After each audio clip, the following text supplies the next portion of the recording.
Hello and welcome to my Chessable training course on the Najdorf. In this chapter we will look at the F4 line. The F4 line is one that is not particularly popular nowadays, and when it is played, it is usually played by players who want to avoid long theoretical lines and would like to achieve active piece setup by white without too many theoretical nuances. This makes it also very easier for black to deal with the line, especially in the line I suggested in my repertoire, and makes it also very straightforward and easy to remember.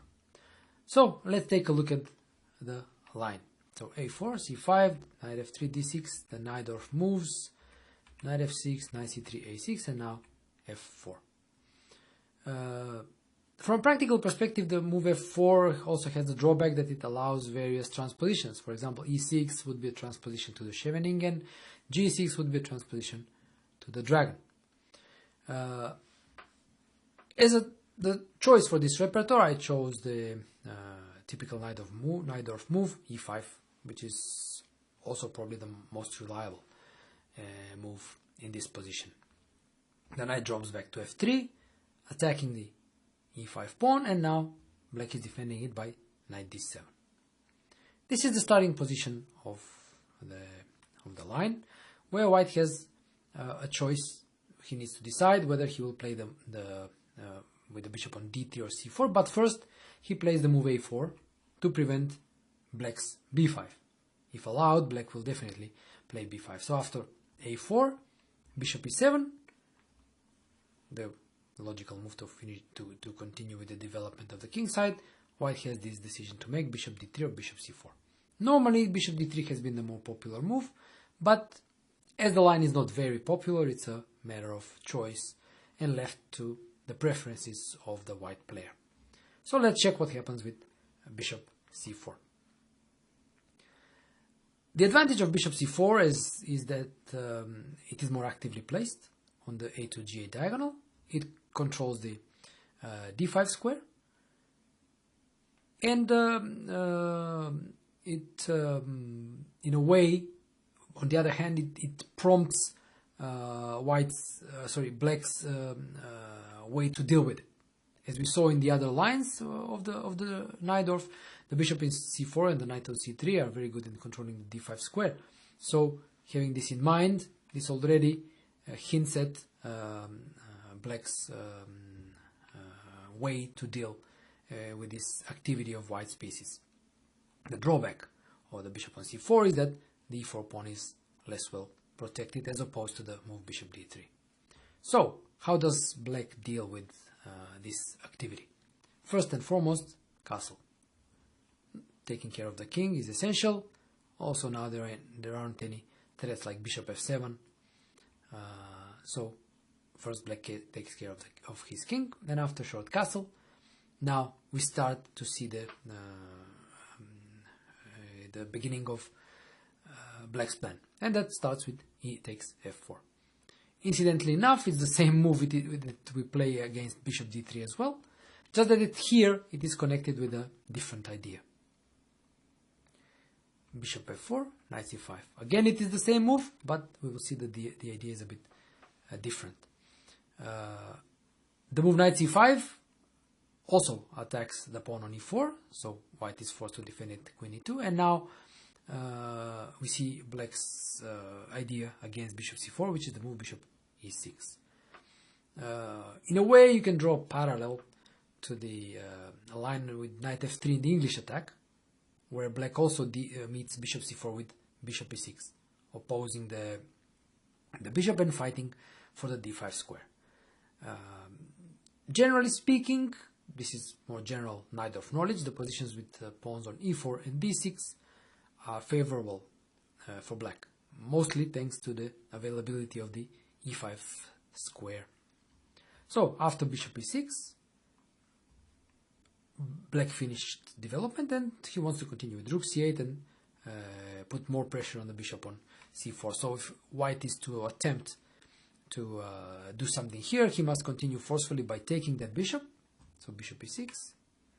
And after f e6, black improved his structure, because now he covered with the pawn on e6, he covered both d5 and f5. This is the so-called small center, which we often see in the Scheveningen. And it gives great security and safety to white's position, and provides for comfortable development behind these two pawns. So, for example, if white does not continue with e5, which is the most direct way to continue to try to take advantage of his temporary development advantage, if he doesn't play that, black has ideas like knight g4, hitting the bishop, even knight e4, which is the more tactical threat. But what I'm trying to explain is that the ideas like queen c7, putting a knight on e5, all allow for this comfortable development behind this small center. This may not be so useful in this line, but I think it's very useful to know this as a general Najdorf knowledge. Note, please, that after, let's say, queen c7, and when a knight arrives on e5, the doubling of the pawns after, let's say, knight e5, d5, so pawns on e5 and e6, very often is in black's favor, as strange as it may sound at first sight, because these pawns control very important squares: f4, d4, d5, f5. And with all these squares taken from white, and especially d4 and f4 at black's disposal, black can very quickly take over the initiative by playing on those squares, like putting a rook on d4, or bishop c5, bishop d4, and so on and so on. Again, this is not very useful for this line, but I'm just taking the opportunity to share some general Najdorf knowledge with you. So, let's continue what happens after e5. e5 is direct. White gets rid of his isolated pawn and makes sure that black ends up with an isolated pawn himself. Now it's important not to take on e5, but to play knight d5. So, even though black will have an isolated pawn, he prefers to have one on d5 rather than on e6, which would happen if he took on e5. So knight d5 attacks the bishop on f4 twice, by the rook and by the knight, forces the exchange, knight d5, e d5, now e d6 again forced, bishop d6. And what do we have here? Black indeed has an isolated pawn on d5, but as opposed to the typical, you could say, positions with isolated pawn, here we have an absence of f-pawns. Now, why is this important? It is important because this means that the e4 square is a wonderful square for black pieces. So a knight on e4 or a rook on e4 cannot be chased away by f3. And this gives black excellent position. Because in the normal positions with f-pawns, black may be struggling with this isolated queen's pawn. But without the f-pawns, no, because e4 will be an eternal square for a piece. Therefore, this square and the more open nature of the position, which probably will lead to more simplification, makes the position pretty comfortable for black. So, therefore, the thing to remember in the bishop c4 line is that just looking at the position, understanding that the bishop is active there, should prompt the correct response, which is finding a way how to neutralize this bishop, and we do that by playing the usual moves.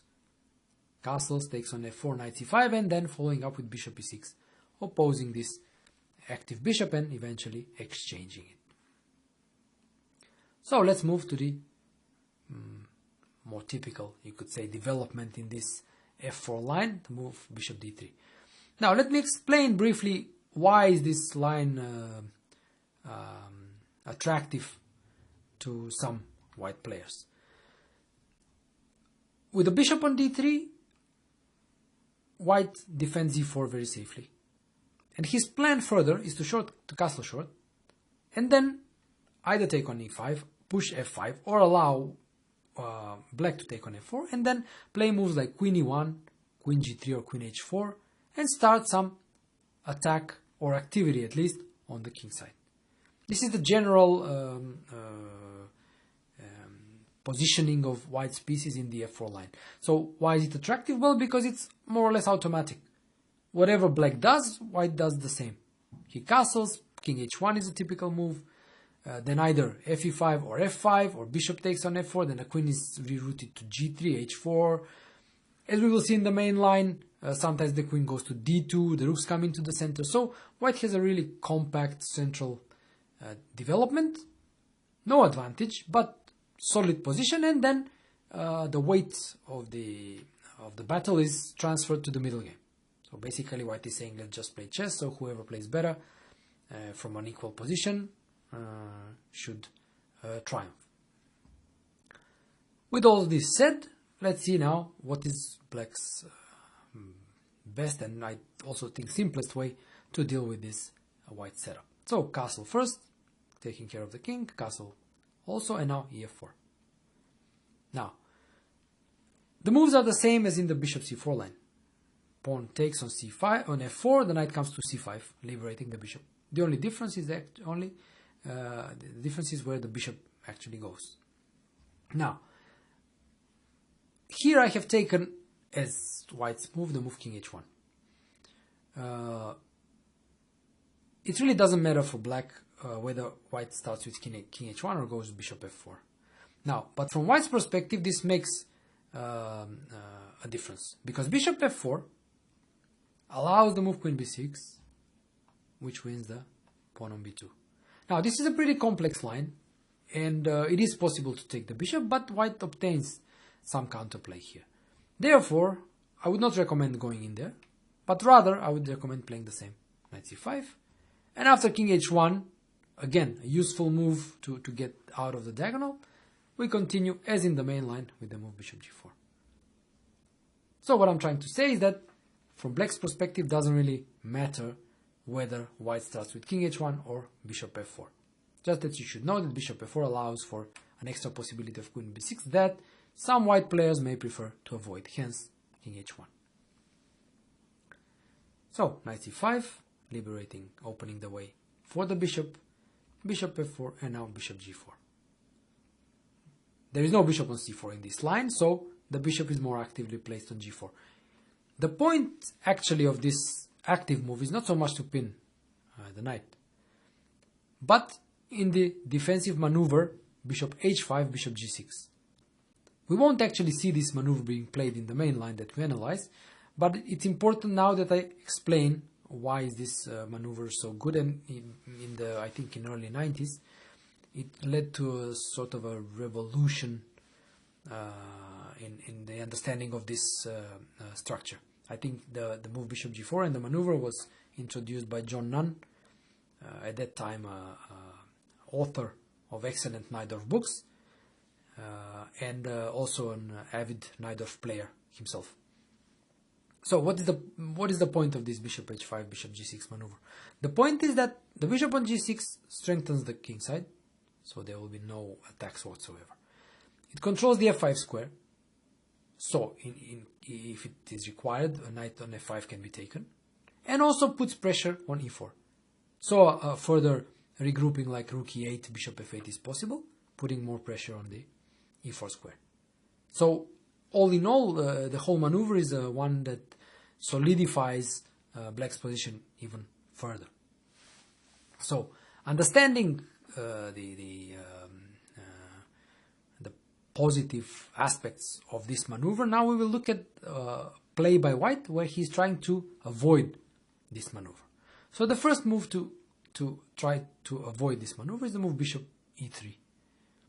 Now the bishop retreats and creates the positional threat of taking on c5 and pushing e5. So that means that the knight on c5 is basically under attack. So black does not have time yet for bishop h5. He must spend a move to play rook c8. Now queen d2. It appears again a normal centralizing move, but the move that has an idea. So what is the idea? The idea is that now the knight is not pinned.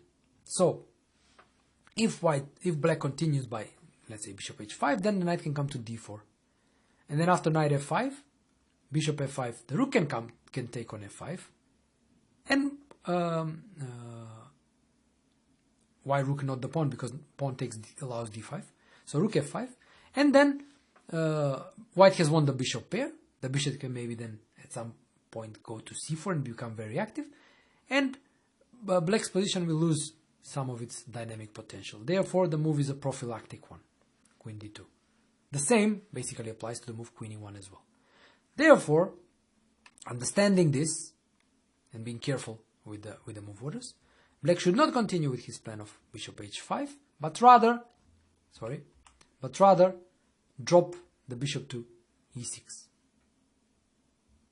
Now the point is that from e6, the bishop still controls f5, but also is more centrally placed. The idea, as we see, is that it liberates also the g4 square for the maneuver knight g4, knight e5. So we see that idea. White continues with his idea of knight d4, and now knight g4. This is another typical maneuver for the e4 d6 structure. So it's important to play. Don't play, for example, the move queen c7 as some students have tried, because the move queen c7 doesn't really have an idea. What is the point of queen c7? Here, what is important in these structures is to establish a knight on e5, and also the second aspect is to either exchange, that would be great, the bishop on e3 for a knight, or if not for a knight, then at least for a bishop. So the move knight g4 attacks the bishop on f4. Sorry, on e3, and wants to take it.